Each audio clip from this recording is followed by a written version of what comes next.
Saalongo gyebale. Nkale se. Nawe gyebale. Watugambye disco 10. Disco 10. Kigenda kuba kitya? Kakati tukoze omanyinga bwe nagamba Abani. Twagala nnyo okukola ebyafaayo nga Masiki Entertainment. Bbanga lyonna tutegese ekyotera mu kisaawe kya Kasambi ennaku z'omwezi nga 3 omwezi ogwokutaano. Disco 10 ezisinga amaanyi mu Uganda. Naye nga ffe kitukola ekyenjawulo ffe tuzoogeza ku ddoboozi limu. Tulina akaseera ke bayita afa yaafa. Kati akaseera kaafa yaafa endongo buli emu ensumulula byayo. Abawagizi bo ne basalawo ne bagaa nti eno yesinze. Ziri 10 zisimbula mu nnyendo ng'ennaku z'omwezi 2 paka kyotera mu kisaawe. Ndongo ki ze tulinamu? Eze 10. Kali mu ndongo ze tulinamu eze 10 ekisooka tulinamu Wajjaayo, tulinamu Omulambi, tulinamu Kabula Soke, tulinamu SBL, tulinamu Masiko Events, tulinamu Kalitaasi, tulinamu Ketu Ejjudde, tulinamu ani gusinamenya, tulinamu VIP, tulinamu Spectrum Events, ani gwendiseeyo Viba wamulese. Teyeze mu ntalo z'abanene. Kalitaasi namwogedde. Omwogedde. Ani gwendiseeyo. SBL omulese. SBL omulese. Ketu mwogedde. Omulambi waali. Nana Events. Eyerukaya. Eya Dokita. Nayo weeri. So kati abantu bajje balabeko. Ate nga ne ku layini y'abayimbi nayo walala. Ku ndongo zino kigenda kubeera kitya? Wazibuukinze oba? Osobola okubakubirako bannyinizo.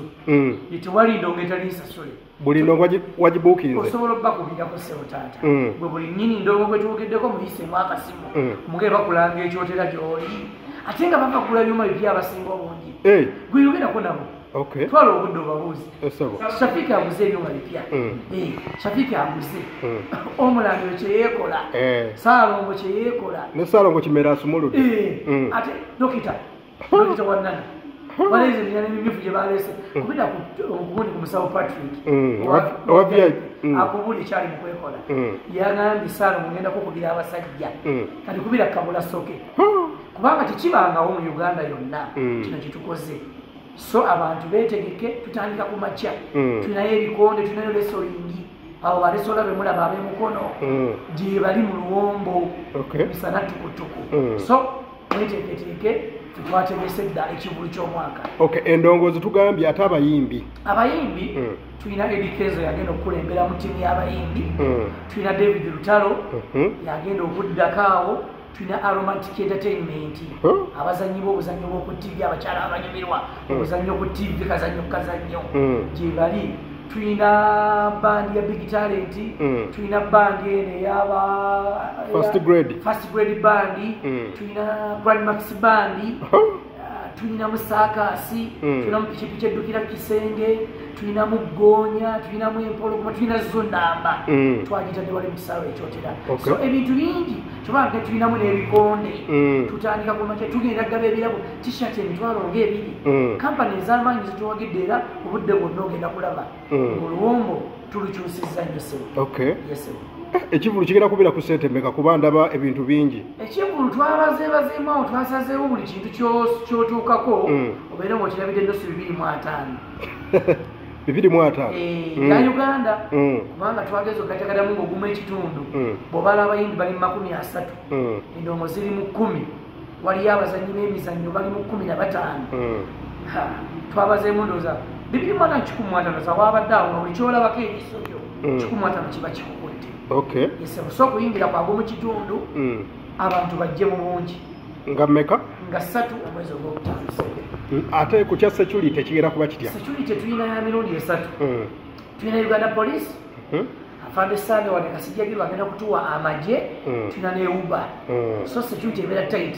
Ekyenjawulo nti pikipiki tezingira mu kisaawe.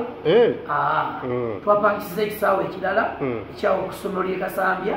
Abapikipiki bonna n'amamotoka gye balaga. Ekisaawe ekirimu ezo endongo timulimu piki n'emu. Naye twagala nga buli aleeta pikipiki ate bakuwa lisiiti yaayo. Bw'ogisuula piki ogirona ku poliisi ekyotera.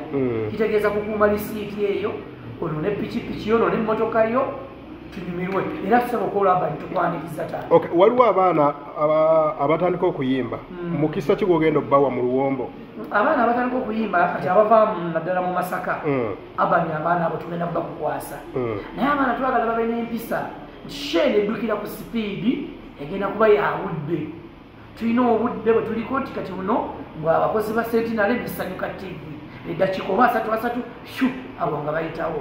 Kakati bate bano abaana baffe balina ekizibu kimu ayagala Kenzo waalinyira stage ate nga naye waagirinyira so netufuna misunderstanding ezo awo ne balina mukaayananga so abaana abagala okuyimba mu Luwombo abava muno mu Masaka Nyendo Bukomansimbi mutukirire bwana Urban ate obudde bwabugambye nti oba kubanga First Grade Band erinya ku stage twabagala sawa mu ndase nyingi ezemisana First Grade Band n'okubaga stage Aromatic Entertainment bagenda kusanya ku saawa emu ey'ekawungeezi kubanga ate abantu baagala endongozi zivuge kyokka kyolwadde tulinayo mikwano gyaffe betugese nabo kati ng'abasanyuka TV twegasse nabo Sanyuka TV at 10 twegasse nabo kati nabo balinayo ate obudde bwabwe mikwano gyaffe abasetina nabo balinayo obudde bwabwe kati ate okuwera ebisaawa 8 abantu batandika okubanja endongo Lutalo ne Bandi naye balinawo obudde bwabwe Digitality Bandi ne Kenzo nabo balina obudde bwabwe so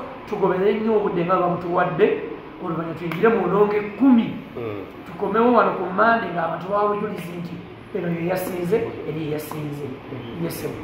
Okay.